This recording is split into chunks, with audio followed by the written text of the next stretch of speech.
Sanibona, igama lami ngu-Anele Ngwangubane. Ngakhulela amaphumulo esigodini saseDombslunina. Ngafunda eJonasi Secondary School. Ka-2016 ngathandana nomfana ekhaya. Ngikhule nje beku-street. Umthetho uqinile ekhaya. Wazi ukuthi intombazane isikhathi esiwukuthi kumele ibusesegcekeni, awuphumi. Awuphumi, kumele ubusesendlini, akumele ube mnyama ungaphandle. Sikhule nje ekhaya, ayikho into obungayitholi.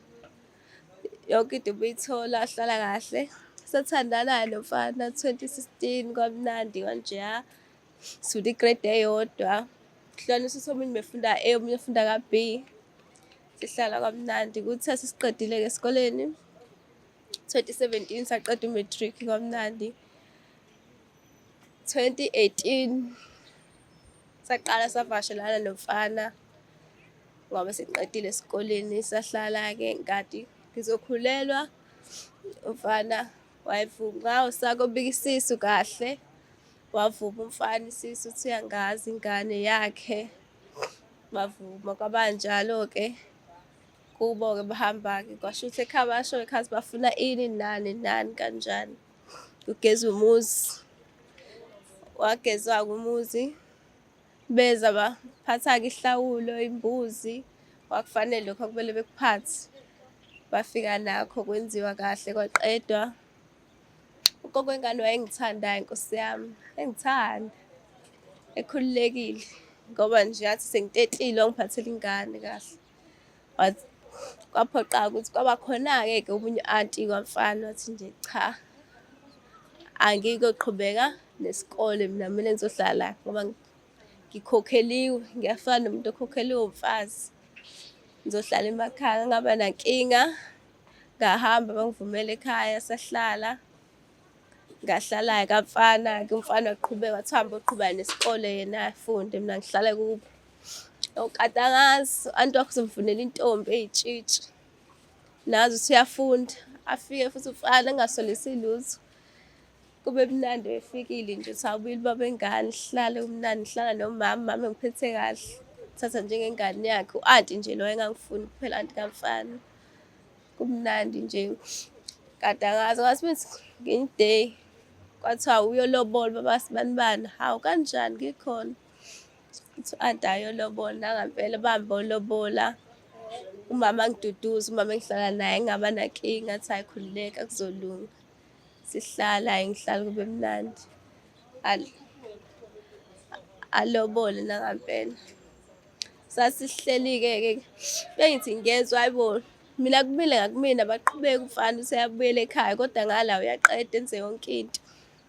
Ngithi ngezwa hhayi bo, kukhishwa usuku lomshado. Hawu kanjalo. Hawu umama ulokhu eminami engiduduza, hhayi khululeka ngane yami kuzolunga.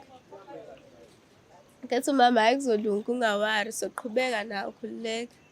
Hawu u-anti lo wathi nje wena ayikho indaba yakho uzohlala la ufundile awazi lutho.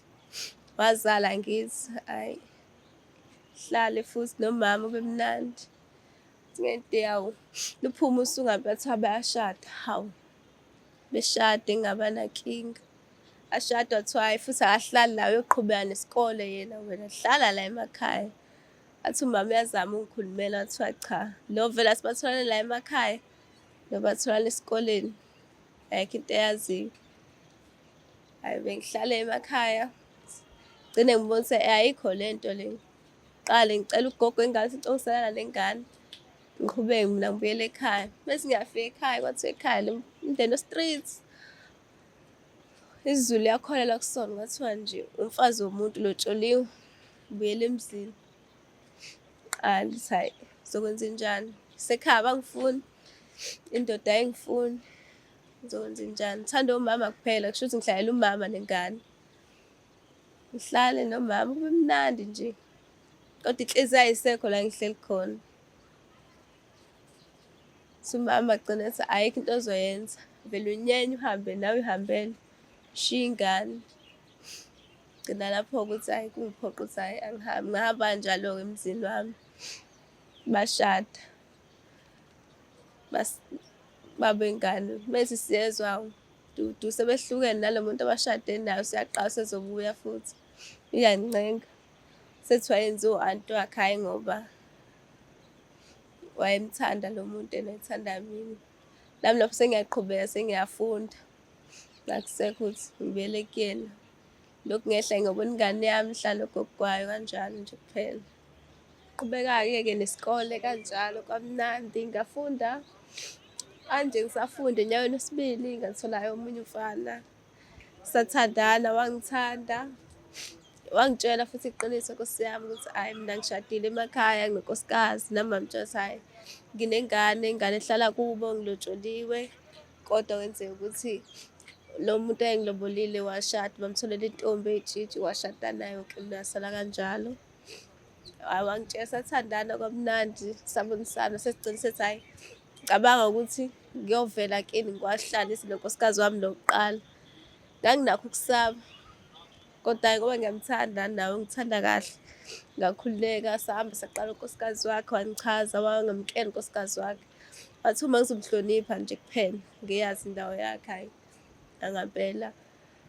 Wathumela abantu-ke kubo ukuthi beyikhaya baxoxa, bachaza ekhaya ukuthi kumele zihlukaniswe iy'nkomo ngoba selobolile loya, ezinye ziye ngala kubo kwengane, ezinye y'sale ekhaya. Kwenziwa yonke into, walobola waqeda-ke ukulobola. Wenza konke lokhu okulandelayo, konke okufanele. Kwaze wafika ekutheni-ke sekumele akhiphe usuku lokuthi seshade-ke manje. Kwase kumele sishade, wavelelwa ingozi yemoto. Awazange akuphila, washona. Washona kanjalo-ke saqhubeka kodwa nonkosikazi wakhe engithanda.